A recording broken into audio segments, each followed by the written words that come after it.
안녕하세요, 무비플러스입니다. 저는 남산의 부장들 예고편을 처음 보았을 때 기대와 불안 두 가지를 동시에 느꼈습니다. 이병헌, 곽도원, 이성민이라는 탄탄한 배우진과 그 전에 내부자들이라는 영화를 만든 오민호 감독이기에 최소한 평타 이상의 영화 퀄리티를 기대하게 하는 기대감이 있었죠. 하지만 영화의 소재가 우리 사회에서 가장 민감한 소재인 박정희 대통령, 그 중에서도 그의 죽음에 대한 영화이기에 어떤 식으로 만들어도 사회적으로는 논란이 될 수밖에 없다는 불안감도 있었습니다. 더구나 현재 우리는 정치적으로 양극단이 대립한 치열한 시기에 살고 있고 국회의원 선거도 얼마 남아있지 않은 시기이기 때문에 걱정이 클 수밖에 없죠. 그리고 어제 아침에 영화를 직접 보고 온 저는 기대감보다는 불안감이 더 크게 느껴지는 상황입니다. 영화 자체로서의 재미나 완성도가 떨어져서라기보다는 오민호 감독이 이 이슈를 피해갈 생각이 전혀 없구나 라는 생각이 들 정도로 영화의 메시지가 너무나도 분명하기 때문입니다. 아마도 감독은 이 이슈가 다시 수면 위로 올라와 사회에서 다시 활발하게 얘기되기를 바라는 것으로 보입니다. 저는 이 영상에서 영화에 대한 얘기를 하길 바라기 때문에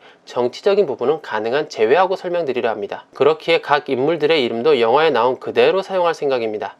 실제 이전에 있었던 역사적 사실이나 이 영화가 미칠 정치적 영향에 대한 얘기는 별도의 영상을 만들어 얘기해 보겠습니다. 가장 혼란스러웠던 시기에 그 중심에 있었던 사람들의 이야기, 남산의 부장들 리뷰입니다. 저는 영화의 절반은 감독과 각본이, 나머지 절반은 배우가 만들어가는 것이라고 생각합니다. 이를 중심으로 설명드려 보겠습니다. 이후의 내용은 스포를 포함하고 있습니다. 그럼 스포주의 깔고 바로 시작하겠습니다.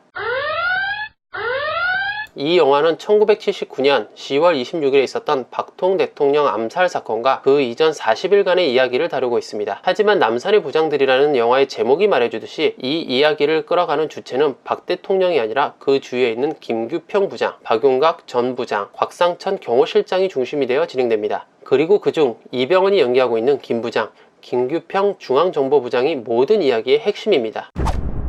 각하, 제가 어떻게 하기를 원하십니까? 그는 영화에서 신념과 인내로 상징되는 인물입니다. 본인이 박 대통령과 함께 혁명을 시작한 사람이며 그 박 대통령을 이끌고 혁명을 완수해야 한다는 신념과 책임감으로 자신에게 주어진 임무 이상으로 모든 상황을 참고 인내하는 모습을 보여줍니다. 미국에서 박 부장이 프레이저 청문회에서 증언하고 회고록 작성을 하자 직접 가서 회수하고, 청와대 도청 사건이 일어났을 때도 직접 미대서관을 찾아가 따지고 설득합니다. 부마 사태가 일어났을 때도 부산까지 직접 찾아가 현장을 확인합니다. 그리고 그의 모든 행동은 국가로 상징되는 박 대통령을 위한 것입니다. 사람은 인격이 있고 나라에는 국격이 있다라는 그의 말처럼 국격을 갖춘 나라가 되지 않으면 뒤에 있는 미국이 가만두지 않을 것임을 누구보다 잘 알고 있기에 박 대통령 앞에서 신임을 잃어가면서도 끝까지 할 말을 하죠. 이병헌은 영화 내내 단 한 번도 웃지 않고 진지한 얼굴로 무겁게 참고 견디는 김 부장의 모습을 연기합니다. 그는 대사가 적기에 말이 아닌 얼굴 표정 하나와 손짓 하나로 감정을 표현해야 하는데 이병헌은 그 부분을 정말 부족함 없이 보여줍니다. 그 감정 하나하나가 쌓여서 마지막에 그 감정이 폭발하며 박 대통령을 암살할 때 그가 왜 이런 행동을 하는지에 대해 쉽게 공감하며 이해할 수 있습니다. 이미 관객 모두가 마지막에 어떻게 될지 알고 있는 것이 실화를 바탕으로 한 영화의 어쩔 수 없는 단점이지만, 이병헌은 1시간이 넘는 시간 동안 관객들과 함께 싸운 인내의 시간들로 이미 알고 있는 사건을 마음 졸이며 보게 되는 장면으로 바꾸어 주었습니다. 그리고 박 대통령 암살 과정과 그 이후에 김 부장이 허둥대며 보여주는 개인적인 혼란스러운 감정의 표현 역시 저는 너무 좋았습니다. 임자 옆에는 내가 있잖아. 임자 하고 싶은 대로 해. 이성민 배우가 연기하는 박통 대통령으로 나오는 인물은 우리가 모두 아는 박정희 대통령입니다. 우리가 모두 알고 있다는 의미는 그의 목소리나 생김새가 이미지화되어 우리 머릿속에 어느 정도 정해져 있다는 의미입니다. 이성민 배우는 사실 그 이미지와 많이 다르지만 연기력만으로 그 대통령의 느낌을 분명하게 전해줍니다. 이성민이라는 훌륭한 배우가 새로운 박 대통령을 만들어낸 것처럼 느끼게 해줍니다. 영화에서의 박 대통령은 매우 평면적인 인물입니다. 김 부장을 포함한 다른 인물들처럼 여러 갈등이나 고민을 할 필요 없이 이미 최고의 위치에 있는 인물입니다. 그리고 영화는 그를 어떤 대의나 고민 없이 단순히 권력과 돈을 쫓기만 하는 인물로 묘사하고 있습니다. 자신과 함께 혁명을 시작했던 박 부장도 삼성 개헌 이후에 내치고 가장 앞서서 일했던 김 부장에게 박 부장 암살을 지시한 후 친구를 죽인 놈이라며 내치려 합니다. 그것도 분명한 지시의 메시지가 아니라 임자 하고 싶은 대로 해 라는 간사한 메시지로 말이죠. 그런 그의 모습은 충직한 김 부장의 모습과 대비되며 마지막 순간에 김 부장의 행동에 당위성을 더해주는 역할을 하게 됩니다. 제가 이 자리에 선 이유는 썩은 권력의 끝에 있는 바로 프레지던트 박! 곽도원 배우가 연기한 박 부장은 김 부장의 미래의 모습을 보여주는 인물입니다. 그 역시 박 대통령 옆에서 2인자로서 충실히 앞장서서 일을 처리하였지만 끝내 내쳐지고 마지막에는 죽음을 당하게 됩니다. 이런 박 부장의 모습을 처음부터 지켜본 김 부장은 자신도 곧 그렇게 될 것임을 확인하는 순간부터 더 이상은 물러설 수 없게 됩니다.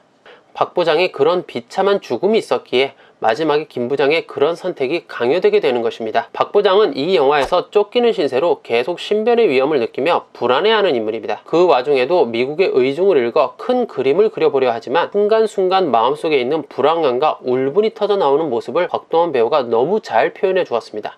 캄보디아에서는 300만 명도 희생시켰는데 우리가 뭐 100만, 200만 땡크로 밀어버린다고 큰일 하겠어요? 이희준이 연기한 곽 실장은 매우 단순하지만 상징적인 인물입니다. 자신보다 강한 권력 앞에서는 충성하고 자신보다 약한 사람 앞에서는 한없이 강해지는 그런 전형적인 모습입니다. 그런 전형적인 인물이지만 이희준은 그것을 매우 충실하게 표현해줍니다. 그의 체중을 불려서 만든 덩치와 건방진 말투 덕분에 관객들은 상대 배역인 김 부장이 느낄 인간적 모멸감에 더욱 공감을 하게 됩니다. 가끔씩 너무 과장된 몸짓과 말투가 눈에 띄기는 하지만 곽 실장이라면 박 대통령 앞에서 잘 보이기 위해 일부러 그렇게 했을 수도 있겠다는 생각에 납득이 가게 됩니다. 그리고 이병헌과 곽도원은 기존의 자신의 캐릭터의 색깔만 바꾼 반면에 이희준은 기존의 자신의 모습과 전혀 다른 모습으로 바꾸는 과정이 쉽지 않았을 거라 생각되며 그 노력에 박수를 보내고 싶습니다. 다만 새로운 박 대통령의 이미지를 그려낸 이성민 배우와 비교되며 전형적인 인물을 그대로 열심히 연기하고 있다는 수준에서 멈춘 점은 조금 아쉽습니다.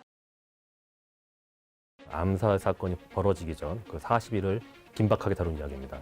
처음에도 말했던 것처럼 이 영화는 실화를 바탕으로 했기에 가질 수밖에 없는 한계점, 논란이 될 수 있는 예민한 부분들을 우민호 감독은 정면 돌파하며 이야기를 진행합니다. 사실 감독이 이 영화를 통해 말하고자 하는 메시지는 처음에 모두 드러납니다. 박 부장이 프레이저 청문회에서 하는 증언입니다. 냄새나는 권력의 끝에 박 대통령이 있고 그가 한국 민주주의를 비극으로 만들고 있습니다. 박 부장의 입을 통해 감독은 그 분명한 메시지를 전달하고 긴 영화 시간 내내 그 이유를 설명하는 형식입니다. 박 대통령은 권력과 돈을 쫓았던 독재자였고 자리를 내려올 생각이 없었으며 이미 미국으로부터 버려져 김 부장이 아니었으면 1년 내에 그 자리를 지키지 못했을 것이라는 것입니다. 그리고 김 부장이 큰 결단을 내리지 않았으면 부마 사태 이후 이어진 계엄령으로 더 큰 피해를 입었을 것이라는 메시지입니다. 중간에 박 대통령이 김 부장과 술을 마시다 일본어로 대화를 나누는 것으로 그의 정체성까지 확실하게 말해주죠. 그리고 마지막에 박 대통령 암살 후 전 장군이 금고에서 돈과 금괴를 빼가는 모습을 보여주며 전 장군에 대한 비판도 빠뜨리지 않습니다. 아마도 이 전작인 마야광에서 도대체 이 영화에서 말하고 싶은 게 뭐야 라는 지적을 받고 이번 영화에서는 메시지 전달에 확실히 힘을 크게 준 느낌입니다.